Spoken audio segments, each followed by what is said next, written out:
In this episode, what we've got is a audio track of my presentation, which is sitting up on YouTube's channel. You can go to Maximize Your Medicare, search for that in YouTube. Go to the channel. There are a number of videos, instructional videos, as well as my comments on certain other matters. Then you get to see my face for radio and hear my nasal Midwest tone there as well. What I'm doing on the presentation is actually showing illustrations about how people really don't understand financial products as a whole. That can be Medicare, certainly. It also ranges to basically every financial topic. And, I don't really like the phrase of financial literacy. It's too she or too uppity. I just call it that, people discard their common sense, things that they know and use in their everyday life. And when it comes to financial products, there's so much jargon and so much pessimism and so much skepticism on the planet that what ends up happening is people get discouraged or angry first, and then they discard thought. They stop thinking about the topic. And as a result, the person who gets ultimately hurt is you. Because, the fact is that if you just backed up and kept it to the basics, kept it simple, use your common sense, and ignore all the excessive noise, then you can come to the right conclusions.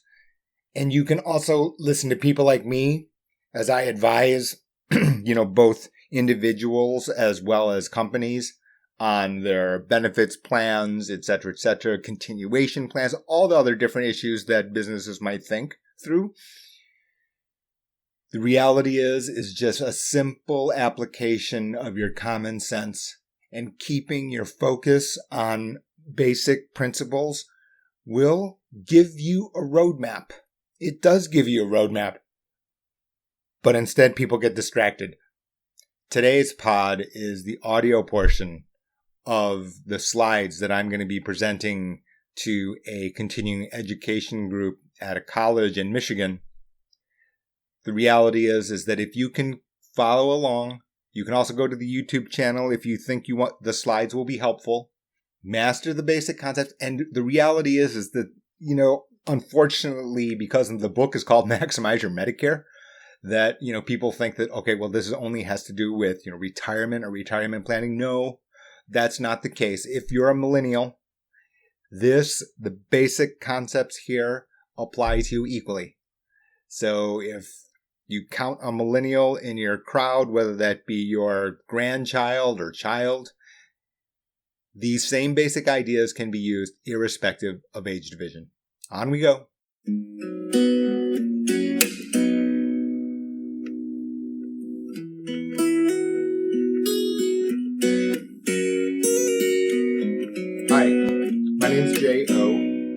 Today is going to be a special presentation because tomorrow I'm going to actually be giving this in front of a continuing education class at a local university.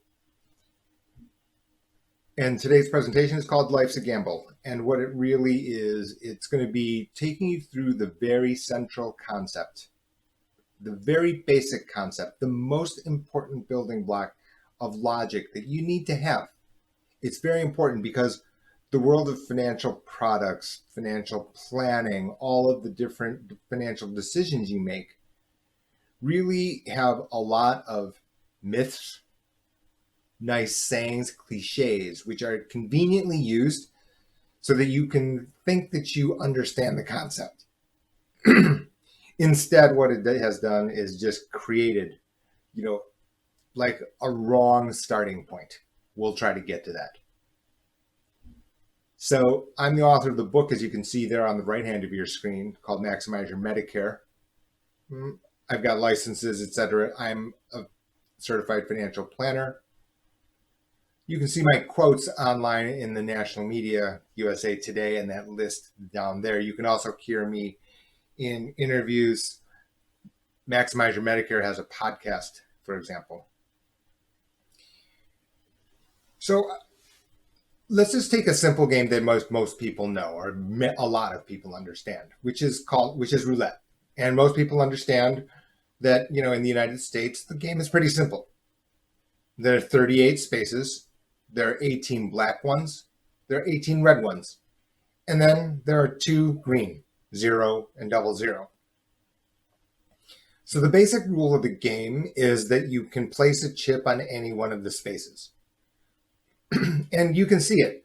Because there are 38 spaces and the ball spins, where it ends up is random. So you know what your chance of landing on your predicted spot. Let's call it 17. Okay? You know that the chance of landing on 17 is exactly 1 out of 38. It's not 1 out of 34 or 1 out of 32 or 1 out of 40, right? It's exactly 1 out of 38. So what happens so now you put your chip, and it doesn't even matter how much that chip is worth. Let's say you put a chip on 17 and 17 appears. Well, what happens? Hooray, you've won. And what do you get? You get your chip back and you get 34 chips. Okay? What don't you get back? You never get all 38 back. You never get all 38 back, right?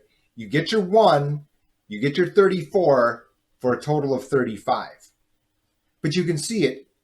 There's only a 1 in 38 chance of a 17. In other words, you've lost 3 for certain, right? Because if you put 1 chip on every single of the 38 spaces, right, where the ball lands, you would get your 1 chip back plus 34, but you have set down 38 chips. You've certainly lost in that instance. So this actually is gambling. Okay, this is how you should understand gambling. Gambling is you understood the odds, 1 out of 38. You did it anyway. You knew it's going to be a certain loser if you put 1 chip on every single one. Does this mean, however, that the house wins on every single spin? Well, the answer is no, right? Let's say, for example, you put a chip on 35 and that was the result. What did you get? You got your 34 chips back. You got your original chip back. You got 35. In other words, you spent 1 chip. You got 35 back in return. Now, what can't the house do? So, and by house, I mean the casino in this instance, right? The player of the game, the dealer, the house, the casino, they cannot change the rules, right? They're going to tell you what the rules are in advance, and the payouts are going to be known, and then they're not going to change the rules. In much the same way, in financial matters, on financial contracts, the key idea is you're entering into an agreement with costs and payouts.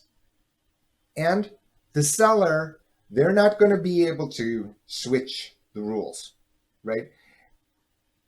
They're not going to be able to because there are regulations involved. So unless you've basically, contracted with a company that absolutely has no legality to it, it stands up to the contract as written. Now let's just change it really quickly here, and we're going to keep moving and we're going to pick up the pace. So let's say that you have it. What if you knew for sure that it was going to be even a number? How would you play this game? Well, it's pretty simple, right? You would put 1 chip on every even number, 2, 4, 6, 8, and so forth, up through 36. What would end up happening, right? You've put 18 chips, right? You've put 18 chips, and let's say it landed on 34. Okay, if it landed on 34, what has happened? You get your 1 chip back, you get 34 extra, you have 35. You have set down 17 chips. You have won 18 every single time that you knew that it was going to be even, right? Pretty simple. So what would you do in that instance? Well, you would put as many chips as you could possibly afford, right? An equal number of chips on every even number, as much as your pocketbook would allow. Does this happen in the real world? In certain financial products, it does. For example, Maximize Your Medicare, for persons who are first turning 65, it is entirely loaded for persons. Let's say, for example, you have pre-existing condition. Let's say you have knee replacement surgery that you know that you need to have, right? Where your payout exceeds what you pay for sure. Are there certain instances that that's the case? The answer is yes. So the key thing here is that you know that even though the house wins, as I said right here, right, that if you put one chip on every slot, you're going to lose 3 for sure. That doesn't mean that the house wins every single spin. So let's continue on what problems, what challenges this presents, right? So what do we know about the house? The house can be seen as seller of financial products of all sorts. Auto insurance, dental insurance, extended warranty on your refrigerator, Medicare, annuity, right? The house must reveal the payouts in advance, and they stick to them. In fact, if they don't stick to them, you've got a regulatory problem. And the other thing is that the house has competitors, meaning that I don't get to set my roulette rules so that, okay, if you hit your number, let's say you chose 17, I don't get to randomly say, okay, well, I'm going to pay out 30. Why? Because the building next door is going to pay 31, and the building next door is going to pay 32. And so on and so on and so on. What do we know? We know they're not going to pay 37 plus your one chip back, right? Because that makes them a certain loser. Now this varies a lot from the way that people think in the real world, right? People take it personally. What people do know, they know that the rules don't depend on the identity of the player. Player number 1 plays roulette. Player number 3 plays roulette, same rules apply. It's an open question whether or not people actually understood the math of how this actually works, right? The fact that you get 34 plus 1, but you never get 37, right? That's what we said 2 slides ago. The question is, do they really understand how the actual... And then, of course, people think that they have predictive power. I knew it was coming. It was due. And then other people think, well, they spin it once, they lost, they apply that as if, okay, I'm going to lose every single time. That's my example. And you can see this in the real world as it applies to 2 different types of insurance. And we're going to just go through this. Health insurance, what happens? Guess what? The premium, meaning the value of the chips that you have to put, the amount of premium, doesn't depend on your income or health. Okay, under the Affordable Care Act, I have to pay the same amount as someone of my same sex, age, and physical location. It also doesn't depend on my medical history, right? I have been lucky so far. My neighbor, who is identical in every respect to me, my cloned brother who lives next door, has not been fortunate. Guess what? We pay the same premium. People know this. What people don't understand about health insurance, though, is let's say I go to the urologist tomorrow and I get the worst news possible. After I meet the terms and conditions of the payout, what are those? Deductible, co-insurance. I can still keep receiving benefits, right? The amount of maximum benefit limit on health insurance is unlimited. Now, this is what people try to do is they say, okay, they see the word insurance, they think that works the same. Let's take a look at homeowners insurance instead. What happens? Very different, right? The rules are different. Why? Premium changes based on the value of your house. The mansion next door versus my shack, same neighborhood. We don't pay the same premium. It'll depend on safety features. Let's say we have the same house. One house has a wood-burning stove, my house does not. Premium in that house is going to be higher. The risk is higher. The probability of something going wrong is higher. So, lastly, on homeowners insurance, let's say your house burns down. Do you ever receive an amount greater than the value of your belongings? The answer is no. So you can see here that the cost, the payouts are different. The patterns are different.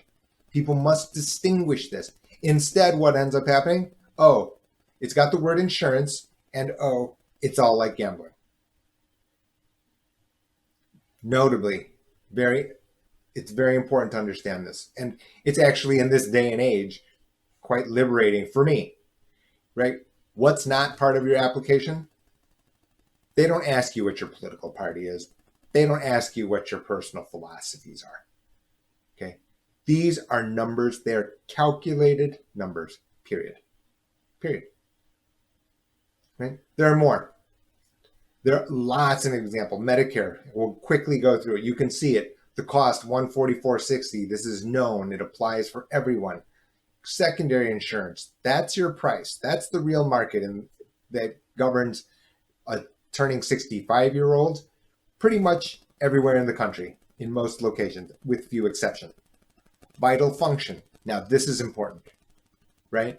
Which is the benefits are paid in an unlimited amount when it is most likely to benefit you. In other words, you're getting older.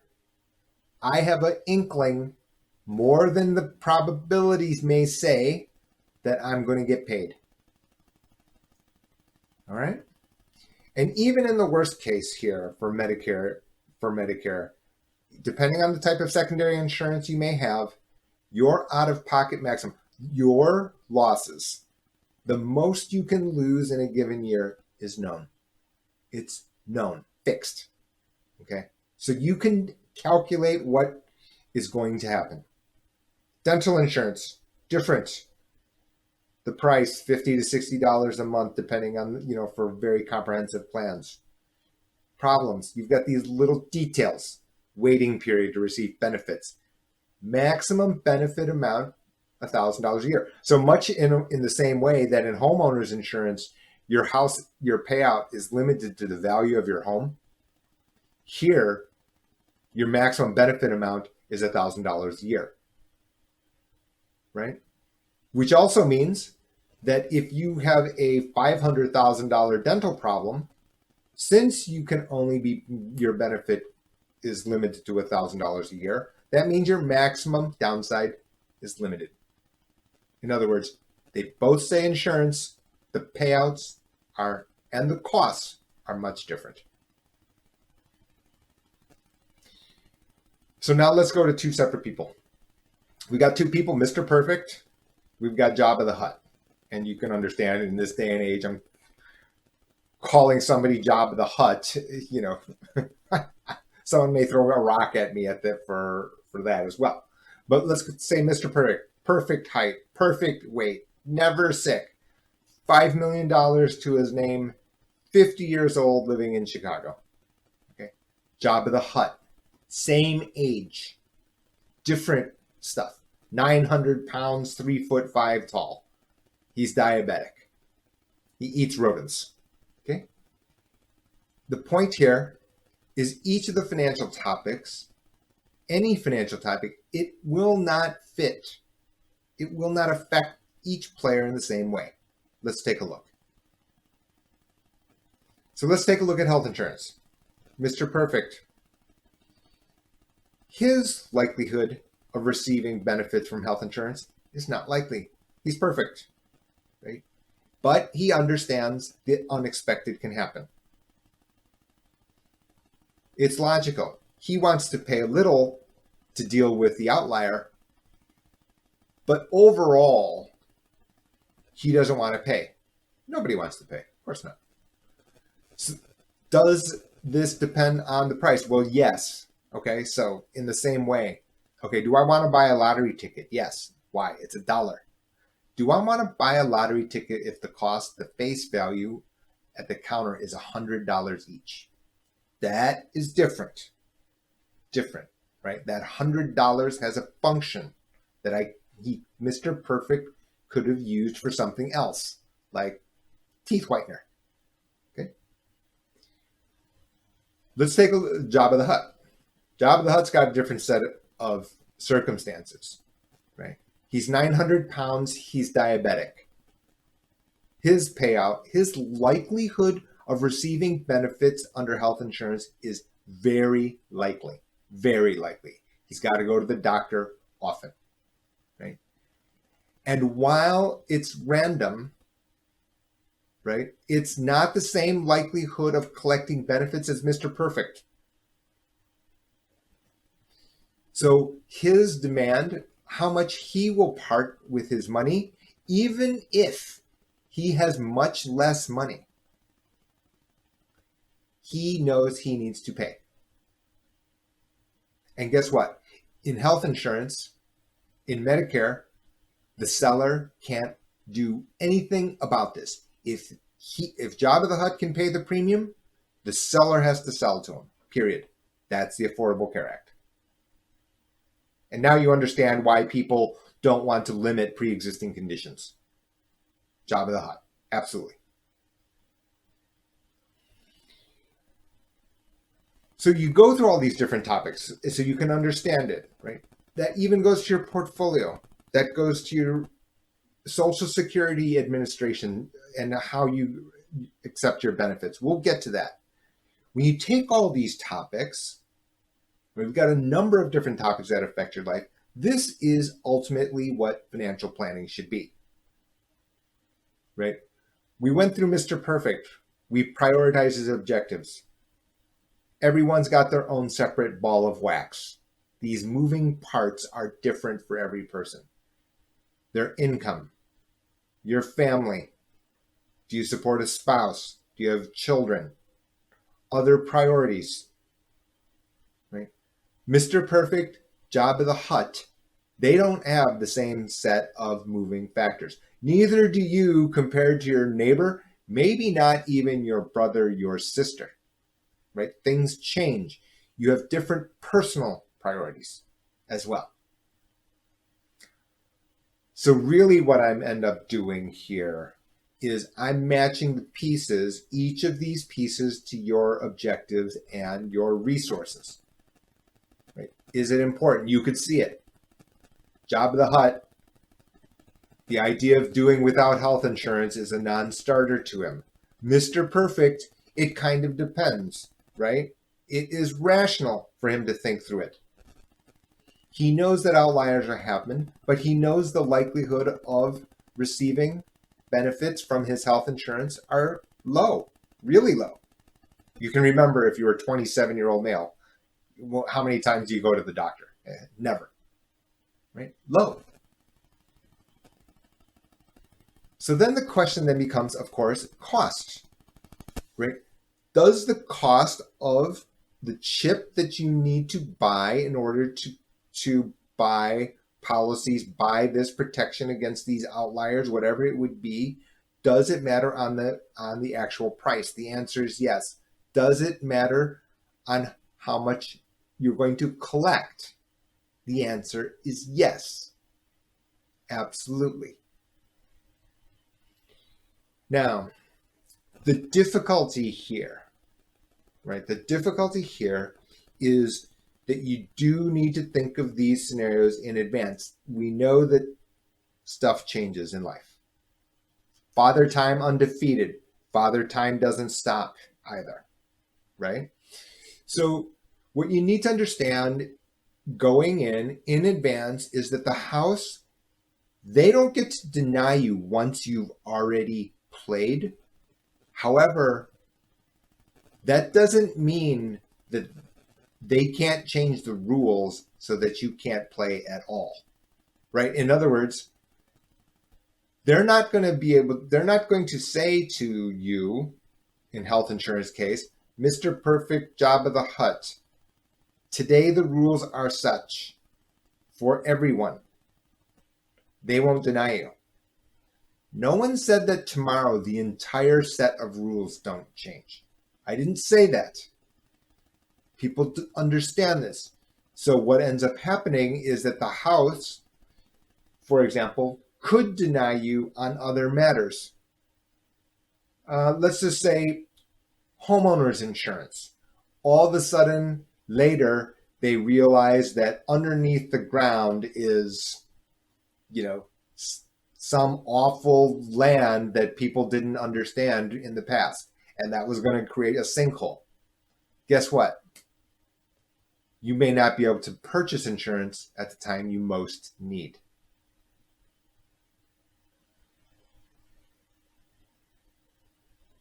Let's continue on with on Social Security. Here's a very good example. Mr. Perfect, he's likely to live a very long time, right? There's the idea that you can delay your benefit, delayed credits, 7%. People know this. He can wait and receive greater amounts. What does he need to do? He needs to make sure that he has income while he waits, right? I didn't say that if he has no income, it may be perfectly rational for him to accept it on day one. Perfectly rational. Let's take a look at Jabba the Hutt. His life expectancy is short, right? And I'm not talking about his height, 3'5". He's unmarried, so he has no other considerations. What is his goal? Since he's not going to be receiving money for a long time, right? 900 pounds. His objective is to get as much money as soon as possible. If you go to Kiplinger's, if you go to money.com, and I'm not saying anything negative about these two places, right? Which is that the standard answer says you should always wait. Well, these two persons, and they're drawn as extreme examples intentionally, illustrate the fact there's no such thing as always. Yes, on average, it works out that you should wait. No one's exactly average. No one exactly average.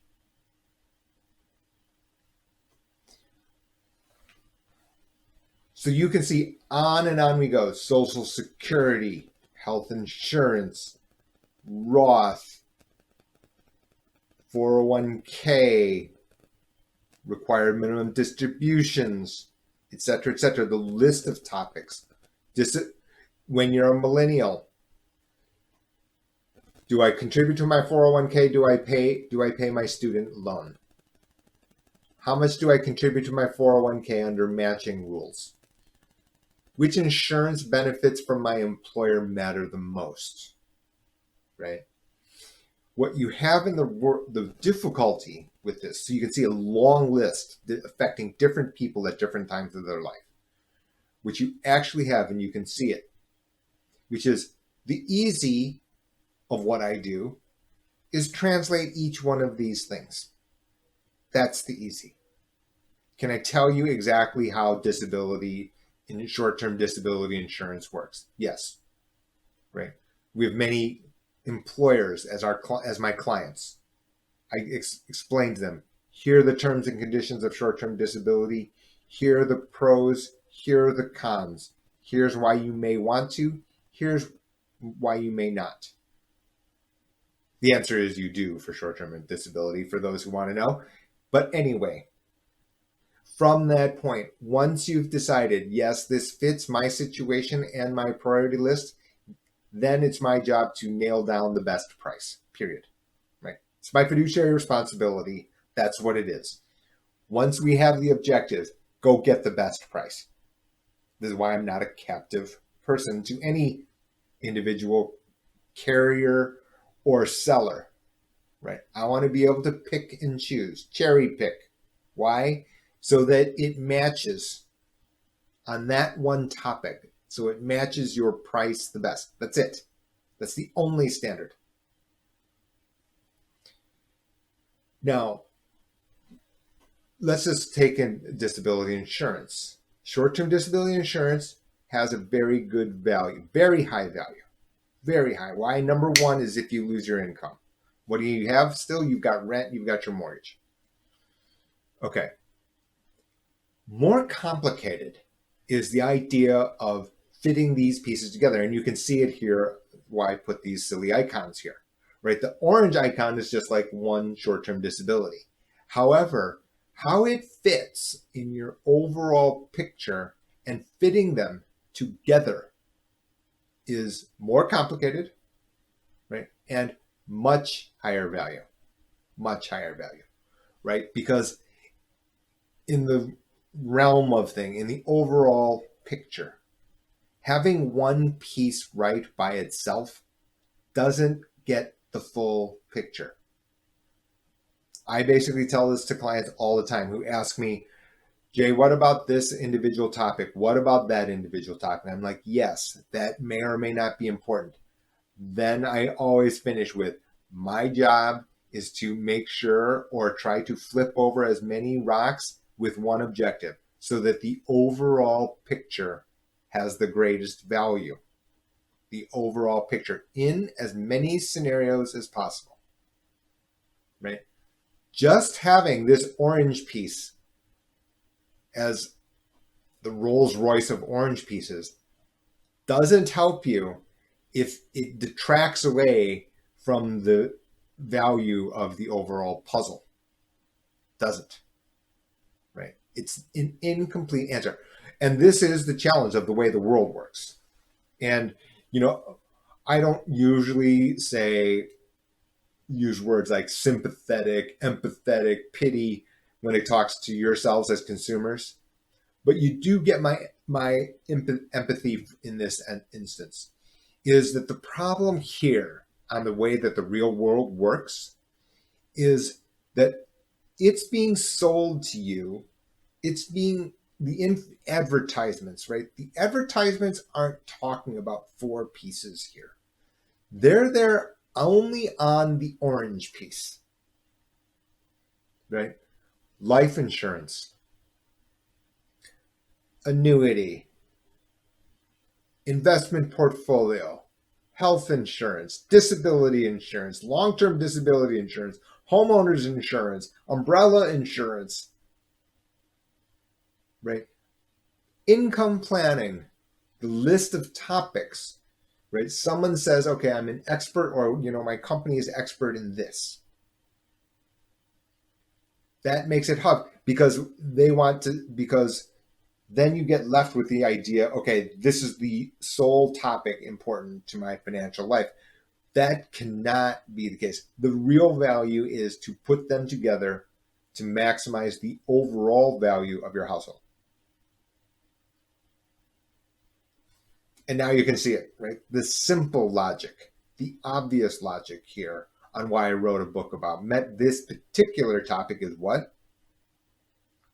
Your downside to the overall puzzle is biggest when, under what situation? When you get sick and the costs run out of control. And I always tell persons this. Why is that the case? Number one, you don't know how much it costs. And number two, you don't know how long it lasts. Right? It's not only you could be sick once, but taking care of it could take a month. It could take 2 years. It could cross over this 2020 and 2021. It could come back in 2023. Right? In other words, it's both the biggest downside to your puzzle, right? And you could see it earlier from the earlier slide. It's got the lowest price. The book goes through a number of different topics because you can see it how it's a certain example from what I just said in these slides, which is that the regulations for you, the buyer, are hugely in the buyer's favor. So even within that piece, it's constructed in the buyer's favor, buyer, okay, under a certain caveat, which is what?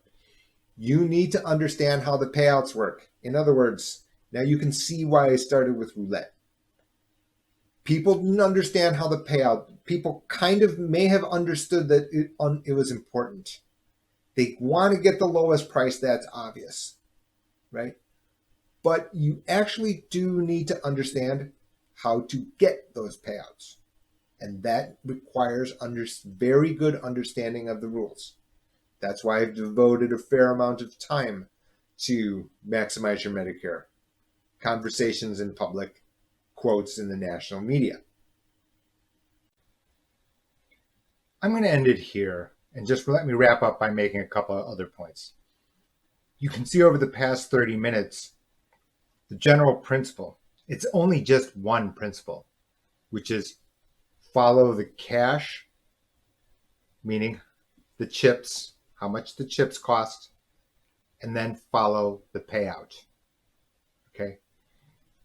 The issue with all these financial topics, long-term care insurance, disability insurance, Medicare, Social Security, is people mix up and try to assign these snappy phrases.